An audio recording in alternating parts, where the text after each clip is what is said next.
La fonction logarithmique de base est en fait la réciproque de la fonction exponentielle.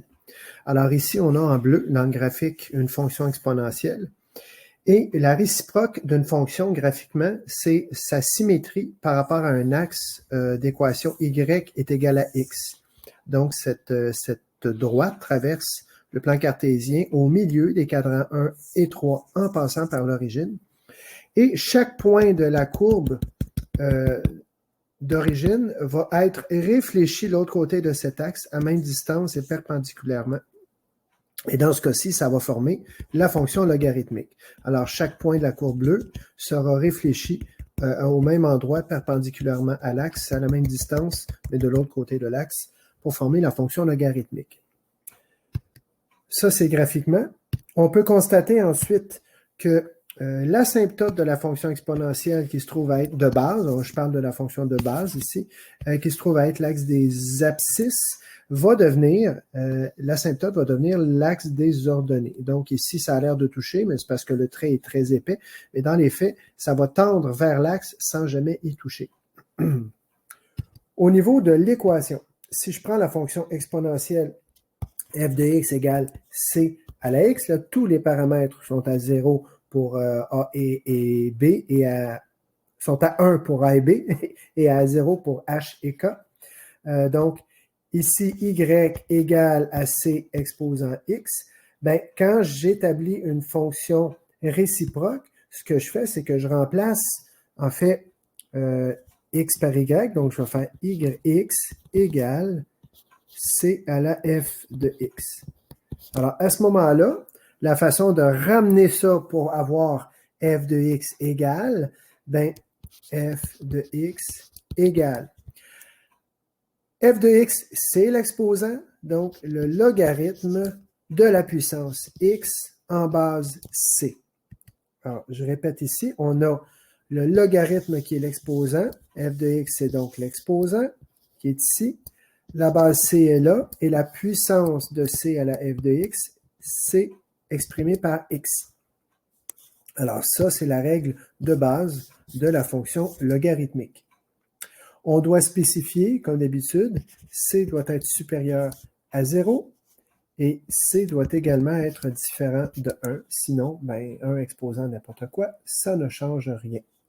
Donc, la variable indépendante devient l'argument. Elle apparaît dans l'argument de la fonction logarithmique. Argument ici. Ensuite, pardon, l'asymptote de la fonction logarithmique de base a une équation x égale 0. Donc, c'est celle-ci, l'équation qui est l'axe des ordonnées, en fait. Maintenant, une particularité concernant les bases des fonctions logarithmiques.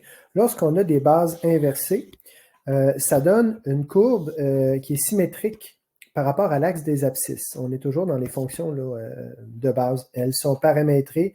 H et K valent 0 et A et B valent 1. Donc ici, par exemple, le logarithme de x en base 2, ben, on a si x est 1 huitième, donc ça c'est la puissance. À ce moment-là, quel exposant doit-on mettre à 2? Donc quel logarithme, quel exposant doit-on mettre à 2 pour qu'x vale 1 huitième? C'est exposant moins 3, et ainsi de suite. Si on prend la base qu'on inverse, c'est pas 2, c'est 1/2.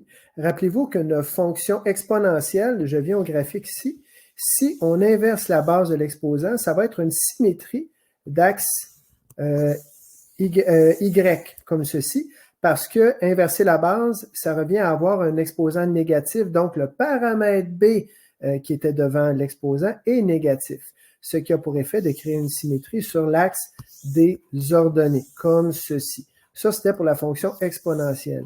Eh bien, c'est le même phénomène qui se produit pour la fonction logarithmique, c'est-à-dire une réflexion, mais cette fois-ci, ça va être d'axe y, parce que la fonction, elle est réfléchie sur cet axe ici. Donc, si on a une base, je reviens à l'exemple ici, si on a une base 2 qui passe à 1/2, voici ce que ça va donner dans la table des valeurs. Alors, lorsque la base devient une demi, j'ai le y vaut 3 si x vaut 1 huitième. Autrement dit, si la puissance est 1 huitième, ben c'est une demi exposant 3, donc le logarithme va être 3 pour que ça donne une demi à la 3, donc 1 huitième.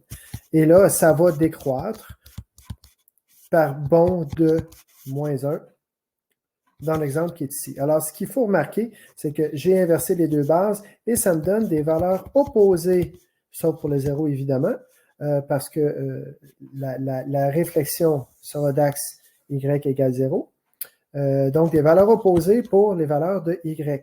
Et ça donnera un graphique, je vais prendre le vert, qui ressemblera plutôt à ceci. Donc, par exemple, si j'ai une réflexion comme ça, ça va se croiser sur l'axe des y et ça va augmenter de la même façon ici. Donc, nous aurions cette courbe qui ressemblerait plutôt à ceci ici et une courbe qui ressemblerait plutôt à celle-ci pour la fonction f. Et pour terminer, si on cherche à déterminer la règle d'une fonction logarithmique de base toujours, on a uniquement besoin d'avoir les coordonnées d'un point, ce qui nous permettra de trouver la base qu'on ne connaît pas. Donc, j'ai y est égal à log de x en base c. Je remplace x et y par leurs valeurs respectives. Moins 2 égale log de 1/25e en base c. Je vais transformer l'écriture en écriture exponentielle pour donner son sens à ce qui est écrit ici. Donc, la base, c'est C. J'ai C. L'exposant ici est à la moins 2, ce qui me donne une puissance de 1/25e. Puis rendu là, ben, on a simplement un produit croisé ou encore C à la moins 2. On sait que c'est 1 sur C à la 2. L'exposant devient positif. 1 à la 2, ça fait 1, égale 1 sur 25. Donc, on fait une racine carrée et on sait que C est égal à 5. On peut donc écrire la règle y égale log de 5, en base 5 de x. Voilà pour les notions de base avec la fonction logarithmique de base.